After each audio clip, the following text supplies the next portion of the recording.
বৃহস্পতিবার রাত 12টার পর রসুলের শিখানো একটি বাক্য দিয়ে দোয়া করুন, আপনার দোয়া 7 আসমান ভেদ করে আরশে আজিমে গিয়ে নক করবে।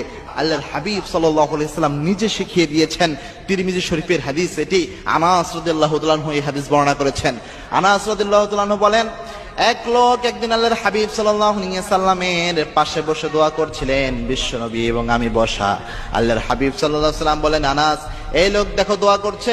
দোয়ার মধ্যে সেই লোক বলছিল, আল্লাহ আমাকে এটা দেন, আমার এই প্রয়োজন পূরণ করেন, আমাকে এই নিয়ামত দান করেন। এইভাবে ওই লোক দোয়া করছিল। আল্লাহর হাবিব সাল্লাল্লাহু আলাইহি সাল্লাম বলেন, আনাস, এই লোক যে দোয়া করছে, আল্লাহ রাব্বুল আলামিন এই দোয়া কখনো খালি হাতে ফেরত দেবে না, কারণ এই ব্যক্তি দোয়া করার সময় এই একটি বাক্যের দোয়া এই ব্যক্তি করেছে। 3টি শব্দ দিয়ে একটি বাক্যের দোয়া করেছে। সে শব্দটা হচ্ছে ইয়া হাইয়ুন ইয়া কাইয়ুম ইয়া জাল জালালি ওয়াল ইকরাম। এই একটি বাক্য পরে সেই ব্যক্তি দোয়া